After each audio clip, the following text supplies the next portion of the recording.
কি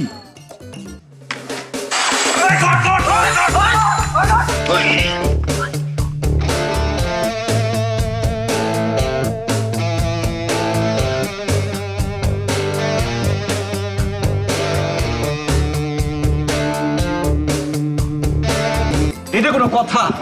তোকে ভাবি আমার ষষ্ঠ শর্ত দিচ্ছে ঠেড়া মসজিদে থাপড়াই দিল। এটা কোনো ব্যাপার হলো? ঠেড়া মসজিদে থাপড়ে ভাই কার কথা বলছিস ভাই? এই জন্য কি তুমি আমাদের নিয়ে যাইতেছো? তোরা আমার সহযোদ্ধা না? চল। তোমার কে কইছে আমরা সহযোদ্ধা? আমরা তো দর্শক, আমরা রিং এর বাইরে দাঁড়ায় শুধু যুদ্ধ দেখবো, এর চেয়ে বেশি কিছু না। আজকে থেকে আমার সাথে রিঙে থাকবি তোরা। আমরা পালাইলাম, চল জায়গায়। ঠিক আছে, যা যা, আজকে থেকে হাত কর সব বন্ধ। ভাই তুমি তো কে ভাই? তোরা কি করবো? তোমাদের খাওয়া দাওয়া মোটা তোলা করছি, এই করছি শুধু শুধু। তুমি বুঝো তুমি কি বলছো? তুমি যেতেছো ঠেড়ারে থাপড়াইতে, ওর লগে লোকজন থাকে, এটা কোনো সহজ বিষয় হলো? আমরা গেলে সর্বনাশ। লোকজন আছে বলে তো আমিও লোকজন নিয়ে যেতেছি, দুইটা শক্তিশালী নিয়ে যেতেছি। চল ভাই, আমরা শুধু গায়ে গতরে মোটা হইছি, কিচ্ছু নাই শরীরে, কিচ্ছু ফাপা। একদম সত্য কথা। তোরা যে ফাপা ভিতরে, এটা কি ওরা জানে? জানে না। তাই এইভাবে শক্তিশালী ভাবে যা, আমি আসি, ভয় পাবি না।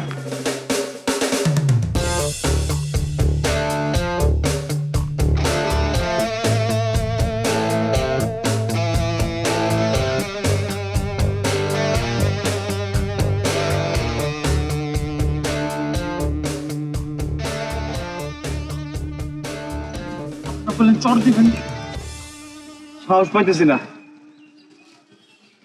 ম্যাজিক হার্বাল টুথপেস্ট দূর করে দুর্গন্ধ সৃষ্টিকারী দাঁতের সমস্যা। ইয়েস, দেখাও তোমার ম্যাজিক। এক কাজ কর, ভিডিও শুরু কর। তুই গিয়ে বল ভাই আপনার সাথে কথা বলবে। যা। আমি? হ্যাঁ, তুই যা। আরে না, আমি ভিতরে আইতাছি, তুই যা। যা।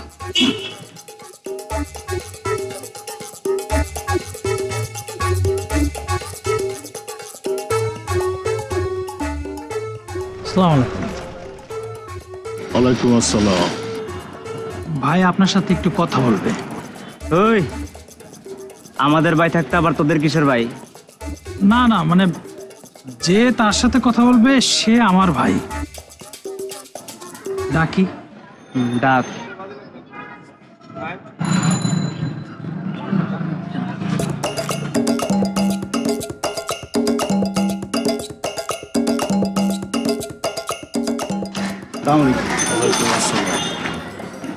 আপনার সাথে একটু কথা ছিল,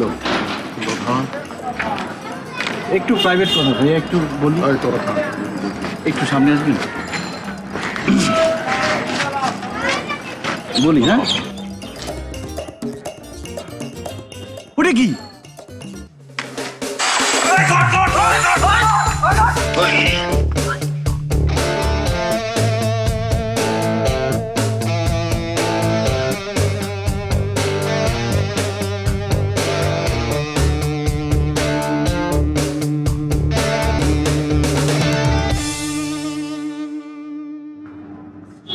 কি তোমার এই অবস্থা কেন? তোমার তো মায়েরা পুরো ভচকা দিচ্ছে। এত বড় একটা সন্ত্রাসী, সে কি মারবে না আদর করবে? থাপ্পড় মারতে পারছিল নাকি এমনি এমনি মার খাইছো? থাপ্পড় মারছি, মাইরও খাইছি। আরে তো তোমার ওই সাঙ্গ পাঙ্গরা কোথায়? মোটা তাজা ওরা? ওরা পালাইছে, ওরা থাকলে কি আর মার খাইতাম নাকি? So sad. তাহলে আমাদের 6 নাম্বার শর্তটা কি পূরণ হলো? এখনো সন্দেহ আছে তোমার?